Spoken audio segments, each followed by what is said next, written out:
নমস্কার, আমি উজ্জ্বল। দেখুন ইউবিআই বাংলা। আজকে আরও একটি গুরুত্বপূর্ণ খবর আপনাদের দিতে চলেছে। আজকে আমরা সরাসরি চলে যাব শিবদাসপুর গ্রাম পঞ্চায়েত। সেখানে অনুষ্ঠিত হতে চলেছে child marriage is a form of trafficking legal awareness camp. সেই মিটিংয়ে আমরা সরাসরি চলে যাব, ভিডিওর মাধ্যমে পুরো ঘটনাটি তুলে ধরার চেষ্টা করছি। এই মুহূর্তে আমাদের মধ্যে উপস্থিত রয়েছেন Mou Chatterjee, LD first court Barrackpore, LD advocate Tapan Kumar Saha, LD advocate Susmita Pal, Abhishek Chatterjee, secretary of SDLS Barrackpore, Anamika madam, sub inspector of BKP 1 police station, PLVC of Barrackpore first court, Pradip Ghosh, cashier SDLSC BKP 1, Mousumi Das, member of ORA mission, mister Bapi Das, DLRP BKP 1, Alok Das, প্রধান শিবদাসপুর গ্রাম পঞ্চায়েত। আমি সবার ডেডিকেশনটা জানি না বলে বলতে পারছি না। অনেকে এসছেন আর আপনারা এসছেন, আজকে স্বতঃস্ফূর্তভাবে এতজন এসছেন, এটা একটা খুব ভালো। আর যেহেতু আমাদের এরিয়ায় হচ্ছে, তার একটা বিশেষ কারণ আছে, কারণ আমরা একটা প্রত্যন্ত গ্রামীণ এলাকা আমাদের পঞ্চায়েত, এবং আমাদের পঞ্চায়েত এলাকায় এই সিকিসি কমিটিতে যে মিটিংটা হচ্ছে আজকে, আমাদের স্ক্যামটা খুবই প্রয়োজন ছিল। কারণ আমরা দেখেছি কয়েকটা বিচ্ছিন্ন ঘটনা আমাদের এলাকায় ঘটছে। ছোটো ছোটো মেয়েদের অল্প বয়সে বিয়ে হয়ে যাচ্ছে এবং তারা বিভিন্ন সমস্যায় পড়ছে। আমরা তাদেরকে বোঝাতে যাচ্ছি, গিয়ে আমাদের দেখা গেল যারা আধিকারিক বোঝাতে যাচ্ছেন তারাও বিভিন্ন সমস্যায় পড়ছে। তার জন্য আজকে আমাদের এই ক্যাম্প, এবং স্যার বলছিলেন মানব পাচার রুখতে আমাদের এই আজকের পদক্ষেপ। সারা বিশ্বে আমাদের যে সমস্যা চলছে তার জন্য আমাদের এই পদক্ষেপ। 3টের সময় আমাদের মিটিং ছিল, অলরেডি আমাদের দেরি করে থেকে দেরি হয়ে গেছে আমাদের। আমি বিশেষ কিছু বলবো না, শুধু আমাদের পঞ্চায়েতের পক্ষ থেকে বলবো যে এই ধরনের প্রোগ্রাম আমাদের খুবই প্রয়োজন, এবং এই প্রোগ্রামগুলো শুধু করলে হবে না। এই প্রোগ্রামে আমরা যা শুনে যাব, আমরা যা বুঝে যাব, সেগুলো আমরা কার্যকরী ভূমিকা পালন করবো আমাদের ফিল্ডে। আমরা বিভিন্ন এলাকায় আমাদের যারা দায়িত্বে আছি, আমরা আমাদের দায়িত্বটা সঠিকভাবে পালন করব, এবং যারা এখানে ছোটো ছোটো মেয়েরা আজকে আছে তাদেরকেও বোঝাবো, এবং তারাও তাদের সহপাঠীদের গিয়ে বোঝাবে যে না, এইগুলো করা উচিত নয়, এগুলো করা ঠিক নয়। আজকে যা আমরা শুনবো মন্ত্রী আমাদের আধিকারিকদের কাছ থেকে, আমরা বাস্তবে সেটা রূপায়িত করার ক্ষেত্রে আমরা অগ্রণী ভূমিকা পালন করবো, এবং আমাদের একটা দায়বদ্ধ ভূমিকা আছে, এটা আমরা সবাই মেনে নিয়ে আমরা আজকের এই মিটিং ছেড়ে যাবো, এবং আগামী দিন থেকে আমাদের এই কাজে আমরা নেমে পড়বো। আমি বেশি কিছু বলবো না, আমাদের আধিকারিকরা বলবে। তাই আমি অনুরোধ করছি আমাদের পরবর্তী আধিকারিকরা যারা আছেন, আমাদের শিবদাসপুর পঞ্চায়েত সর্বতভাবে আপনাদের সঙ্গে সহযোগিতা করবেন। আপনারা আপনাদের মূল্যবান বক্তব্য আপনাদের ধন্যবাদ মহসিন বাবুকে, এবং বিশেষ করে আরো ধন্যবাদ যে উনি একদম বাস্তব তথ্যটা বললেন। এই পঞ্চায়েতটা আমরা দীর্ঘদিন ধরে কাজ করতে গিয়ে দেখেছি, যেদিন থেকে রাজ্য সরকার আমাদের শিশু সুরক্ষার নতুন সেফটি নেট তৈরি করেছে। সেফটি নেট মানে একাধিক বিভিন্ন সরকারি দপ্তরকে একত্রে কাজ করার জন্য একটা নেট ক্রিয়েট করা, যে জাল থেকে কোনো শিশুই যেন বিপদমুখী না। গরিব মানুষদের যাদের মধ্যে ভয় কাজ করে যে আইনি লড়াই অনেক খরচ, অনেক জটিলতা, কারণ সাধারণ মানুষ 3টে জায়গায় খুব ভয় পায়। এক, হসপিটালে একা যেতে চায় না, সঙ্গে কাউকে না কাউকে নিয়ে যেতে হয়, ভয় পায়। দ্বিতীয় কথা, পুলিশ স্টেশন একা যেতে চায় না, ভীষণ ভয় পায়।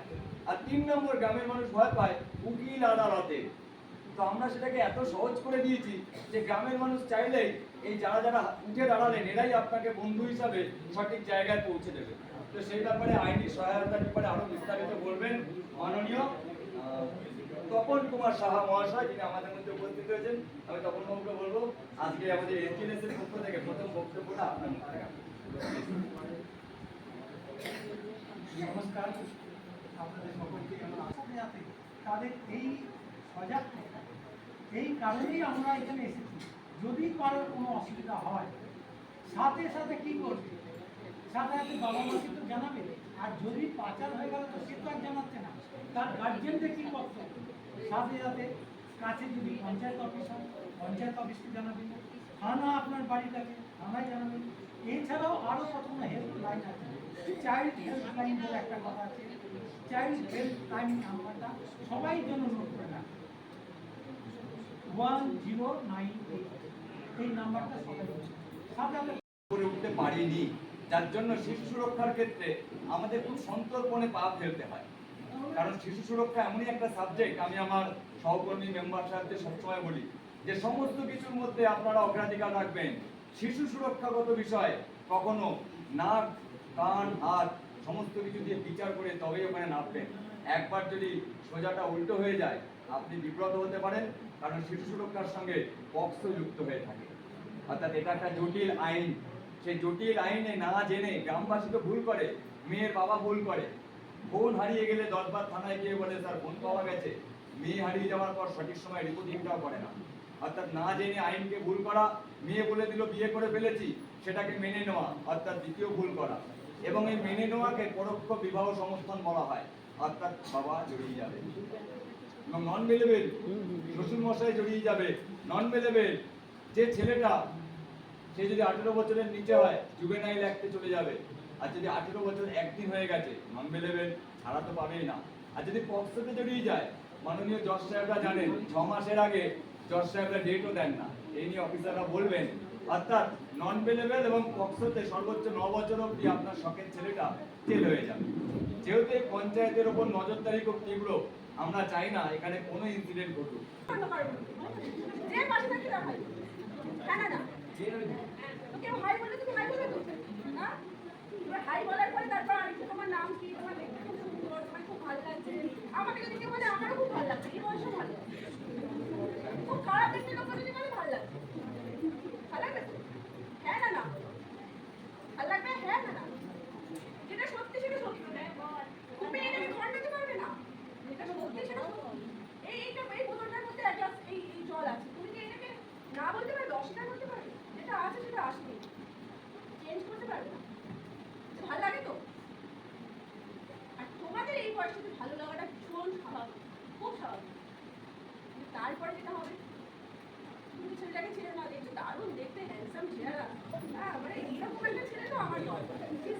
আর এতে কবে আমি বিয়ে করবো গলায় পাবো। সত্যি কথা এটা, আমাদের সময় তখন হচ্ছে গান শিখতে বলতো, তুই ওই গানটা শিখেছিস, আমার গানের মালা আমি করবো গাড়ি না, মানে গানটাই শেখানো হচ্ছে কত মালা দেয়। আর দেখতে এসে বলবে যে তুমি কি মা গান জানো, তখন সে বলতো আমার গানের মালা আমি করবো। এরকমই তো ব্যাপার। এই যে একটা মেয়ে আমরা 5 বার ধরে আছি, 5 বারই পাল্টি, 5 বার আনছি তারপর 5 বার চলে যাচ্ছে, স্যার দেখো তো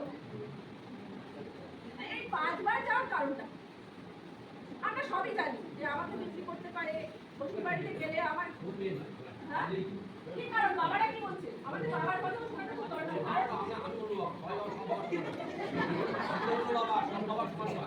আমার মেয়ে 18 বছর 19 বছর বয়স পালাবে না, 11 বছরের মেয়ে এখানে হলাতে কাউরি না কাউরি আত্মীয় সব চলে যাবে, অনেক আছে অনেক, কেউ না কেউ সাপোর্ট করে। না আমি সাপোর্ট করবো না, ও করবে না, ও করবে দোষ আমাদের উপর, দোষ সবার, দোষ আমারও আছে, দোষ আমারও আছে। বক্তব্য কে গেছে এরকম 13 বছরের কেউ আছে, কে আছে একটু বলুন না, কে আছে? হ্যাঁ দেখো 13 বছরে চলে যাওয়ার পরে লজ্জা পাওয়ার তো কিছু নেই। যে চলে গেছে না তার এক্সপেরিয়েন্স একটু ভালো করে দেখো। ও একটা ছেলে আছে, ওই একটা ছেলে, ওর মেয়ে চলে গেছে 2 মাস পাচ্ছে না, 3 মাস। কার আপনার? এর আমার মা অনেক কম না, শুধু আমার ওই 3 মাস মেয়ে। আবার আমার যা করি করেছি এই পর্যন্ত Yes, yes, yes. থানা এফআইআর করেছি, পঞ্চায়েত থেকে জানিয়েছি, ভিডিওকে জানিয়েছি, আচ্ছা, বাস এবারে পরে জানিয়েছি, কি কি করেছে? না এখনো পাবে তুমি নির্ধারণ করো, এই কি হচ্ছে? 5 মিনিট আছে। সব কিছু নাম্বার দিয়ে দেবে থানায়।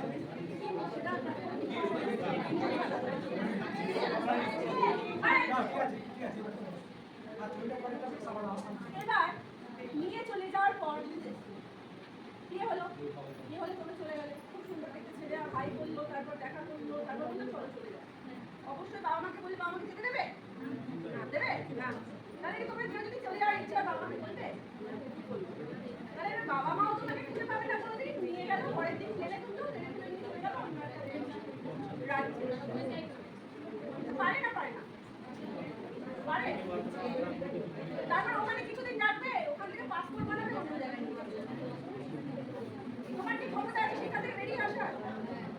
বিভিন্ন রকমের ইনজেকশন ইউজ করবে, বিভিন্ন রকম ভাবে তোমাদেরকে হিউমিলিয়েট করবে, বিভিন্ন রকম ভাবে তোমাদেরকে খারাপ কাজের মধ্যে নিয়ে যাবে, এবং কোনো কমিউনিকেশন নেই। একটা ঘরের মধ্যে বন্ধ করে রেখে যদি আমাদের হাত পা বেঁধে ফেলে রেখে কিছু মা তোমাদেরকে জন্ম দিল, মানুষ করলো, এত কষ্ট করলো, তাদেরকে একবার বলে গেল না। কিন্তু বলছে যে মা মেয়ের কোনো খোঁজ পাচ্ছি না, মেয়েও তো খোঁজ করছে না, খোঁজ দিচ্ছে না, মেয়ে যদি বলে যেত বাবাকে তাহলে তো তখন না। তাহলে এবার যদি তোমরা কেউ ভেবে থাকো চলে যাবে, যেতে পারো। ভাবো এইটাও তোকে ভেবে নেবে যে এইগুলো হতে পারে, ওগুলোও হতে পারে। তারপর যদি দেখে সব হয়ে গেছে, এবার তোমার যেটা করবে সেটা হলো লিভারটা নিয়ে নেবে, লিভার সব কিছু